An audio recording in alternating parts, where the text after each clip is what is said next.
Hello everyone. Today I've decided that I'd like to make a video talking about all of the POIs on the Fortnite island right now and comparing them against each other to see which ones I think are the worst and which ones I think are the best. The main things that we're going to be ranking these POIs by are how good they are and how good they look, and how much loot and personality they have. So pretty simple criteria, so let's get started.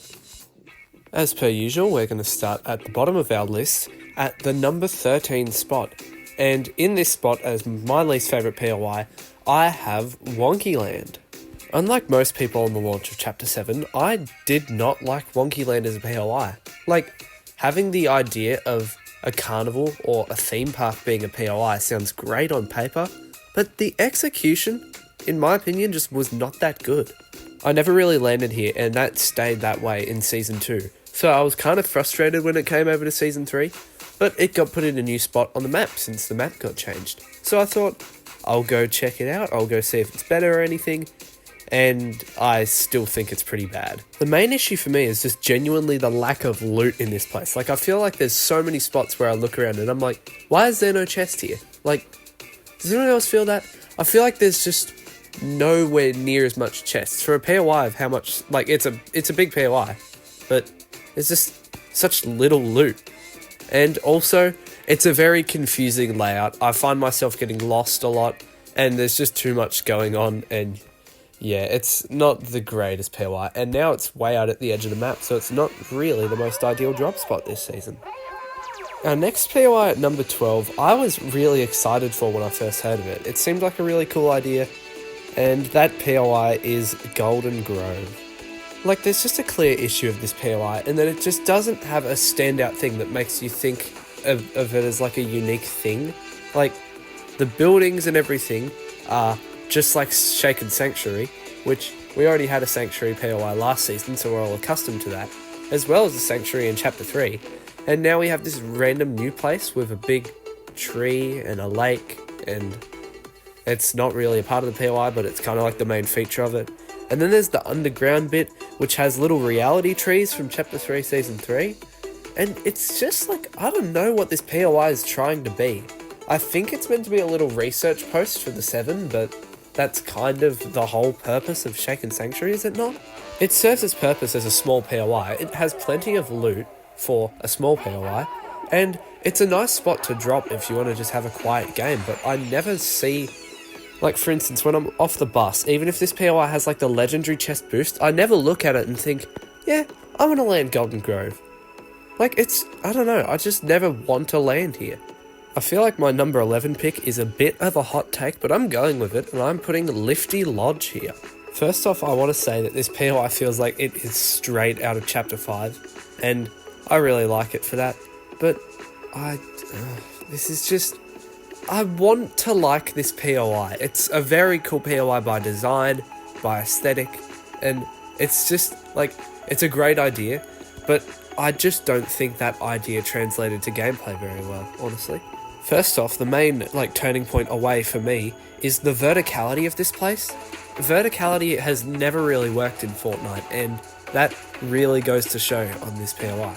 Like, I've landed here a couple times, and I never see the reason to land at the lower half of the POI, because someone that landed up the top is just going to absolutely destroy you.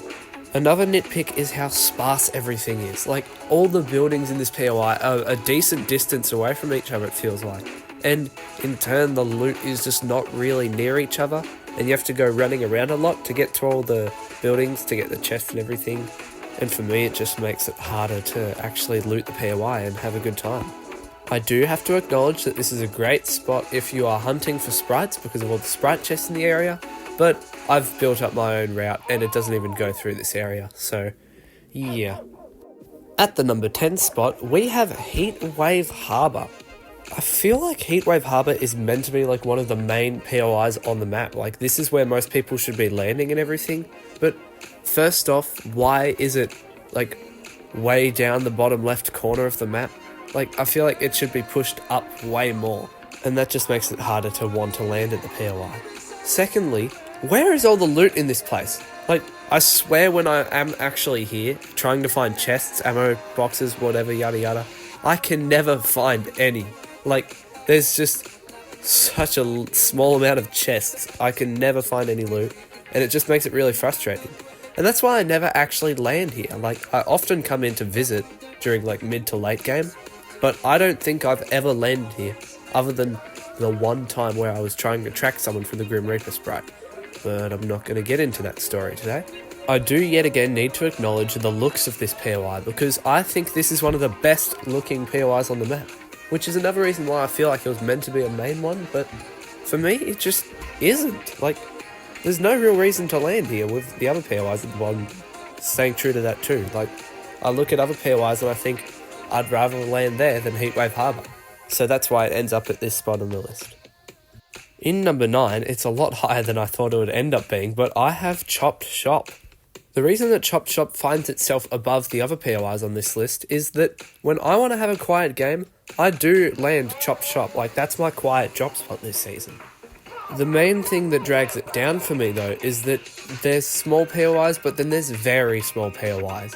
Junk Junction is a perfect mirror and example of the issues that Chopped Shop has. Like, they're just both too small and both too far away. I do think the idea of a junkyard being done again is pretty cool though, and the idea of having Chopped Shop bullying rocket racing is a pretty funny thing to have on the map. So that gives it a little boost, and also I have another sprite trauma story from this place, and that kind of drags it down a little bit. And lastly, aesthetically, it's alright. I wish it had a little bit more personality, and I wish the random like fuel station was a little more beaten up, because it's like, you know, everything else is beaten up in the whole area. But yeah, overall it's not a bad POI in my opinion. I would probably give it about a 5 or 6 out of 10. So, I mean, for what it is, that's pretty good. This one was a bit of a weird one for me to rank, but I've decided that number 8 was the best spot for it, and that POI is Cluster Coast. Starting off with the good parts, it has a very unique personality. Like, how many places in any games really have a duck-themed resort with a rubber ducky boat? Like, it's just a really unique vibe, unique aesthetic, and that gives it extra points. It's also boosted up a lot by the fact that it has a hidden vault that you can unlock, which has a chance to drop either the mythic hunting rifle or the mighty impact sniper. And just getting a chance to quietly and sneakily grab a mythic sniper and then being able to rotate in and snipe people on your way is a really good perk. The downside is that A, it is very far away, like I think it's the furthest out POI on the whole map, and B, again, there's just not really that much loot. Like, it is still a small POI, but I wish there was a little more to it, really, is the point, and yeah, that's why it ends up being around the halfway mark of the list. At the number 7 spot, I have decided to put Shaken Sanctuary. Last season, the new Sanctuary POI was one of my least favourites on the map. I just, didn't really like the aesthetic, and to me, it didn't feel like the Sanctuary, and I didn't think it deserved the title. But coming into Runners, it being put in a tropical spot was perfect, and it's made me love it so much more. I would like to say that this POI does have a good enough amount of loot, and I do end up landing here and staying to loot up before heading out. So that's always a good thing. Secondly, it also has a little key vault, which, I can't really think of many POIs that actually have a vault inside of them. We'll get to the ones that do later down the list, because I don't think any of them do other than Lifty Lodge down the list, but yeah, that's always a perk. All the lore-based NPCs, pretty much all of them at least, are all located here, which makes it that you do come here for quests, and you do find people here coming for quests, which leads to some traffic, which is always needed in a POI. There's also a couple unique buildings, like one seems to be like a garage, one's like a greenery, one's like an office space, I don't really know what that is, and then there's a little fishing holes in the ground, and it just adds a lot of extra personality to the POI, and I enjoy it a lot. I land here a bit, I always come here a bit just to loot up and chill and everything, and I think it's a good POI. I just realised how fast we're getting through these, but I guess we'll keep up the pace because this next one isn't too big of a deal, and that is at number 6, we have Sunken Shores. For me, I've put this POI as realistically high up as I could, because as much as I love this POI to bits, it's just not very good. The first nitpick that I have is that it's tucked way away down the bottom of the map. And it just, like, it screams Salty Springs to me. I wish this was in a more, like, central location, like Salty Springs was, because it just gives me that exact vibe, or like the residential area of retail. It kind of reminds me of that too. And it's just, like, I wish it was more central, because you never really have any cool moments here because it's so far away. Secondly, it's a little bit tedious with all the water. Like, I don't know, I find myself just getting a bit confused. There's a bit more going on than there should be. Like, yeah, it's a little messy. Another good thing is that it has a little bonus with the fountain, which is easy to do, and that's always nice. It also has one of those easy hope quests for the graffiti, so those are always good too. And the main reason that it's up here so high is just, it looks so unique. We've never had, like, a submerged POI ever, and that's why I love it so much. It's just such a cool idea, and it makes me so disappointed that it just got tossed way down at the bottom of the map. I love this POI and all, but I don't think I could drag it any higher without getting absolutely mocked. So it's going to stay here at number 6. There's one POI though that I am pretty mixed on, and that is the one at number 5, which is Latte Landing. A lot of you are probably confused as to why Latte Landing of all POIs is so high up on the list, but it's because last season this was my drop. Me and my duo would land here pretty much every game, and we kind of fell in love with the place. I was so happy when I realised it was one of 2 just completely pure returning POIs from Chapter 7 Season 2, but times are changing and I'm starting to lose my love for this place. The good part about it for me is that I know like every container spawn in the whole place, so whenever I want to master a sprite, I usually come down to Latte and open all the containers, just to get an easy mastery without anyone really disturbing. And it's also a nice quiet spot, not many people land here, so that's always a perk. Really, the cool part about the place though that made me like it in the first place was the big icy lake in Chapter 7 Season 2.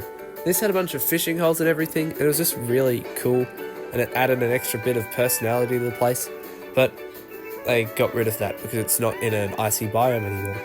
So that's kind of dragged it down for me. But, I mean, it's still my old drop. I still land here a lot, and I still have fond memories of this place, so that's why it has managed to stay in my top 5.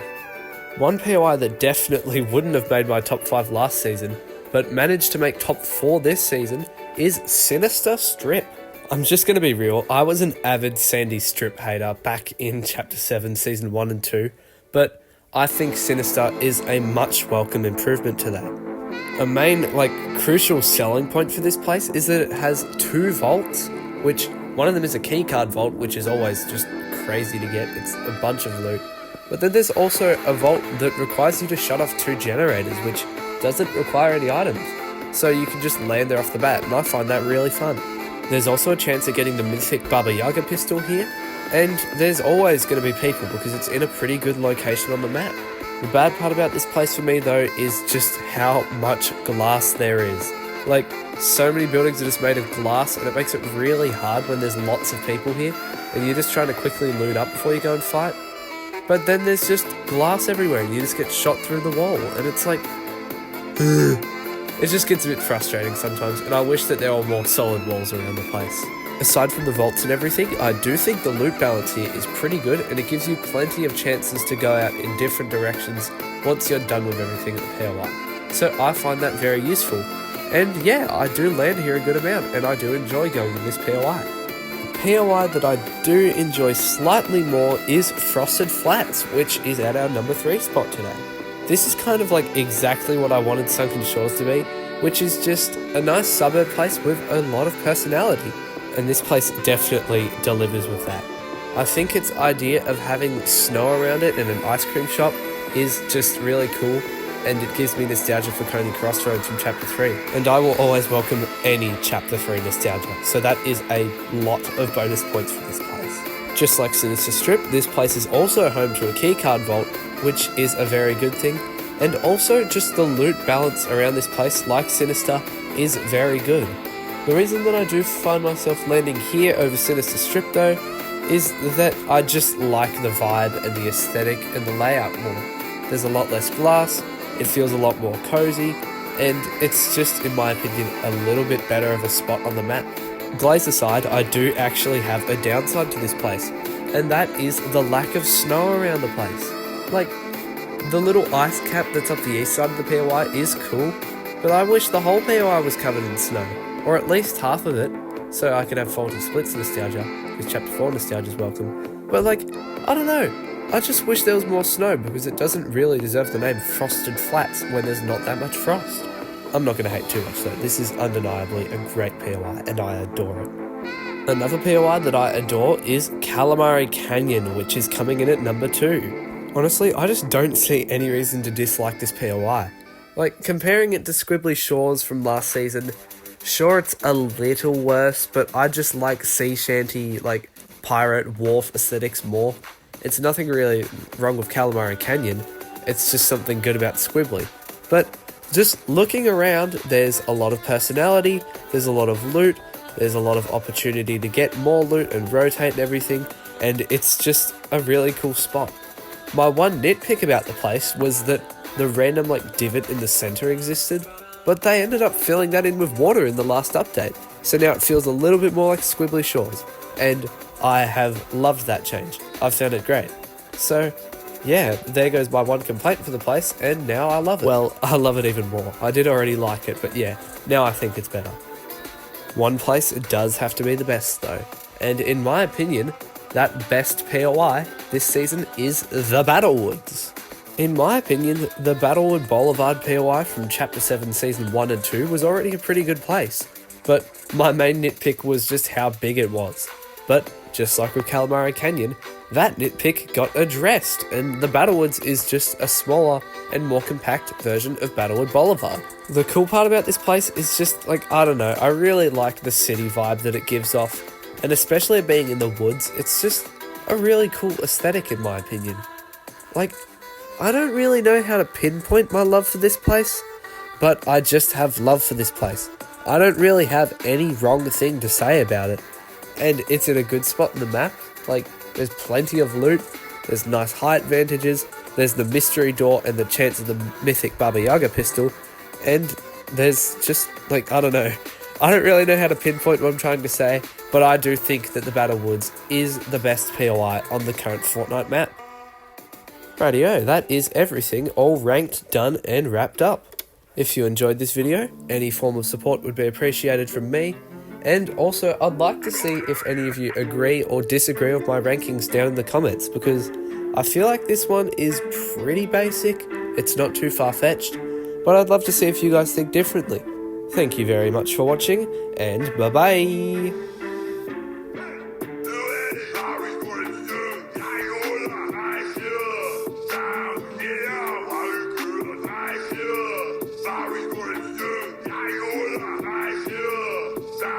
Yeah.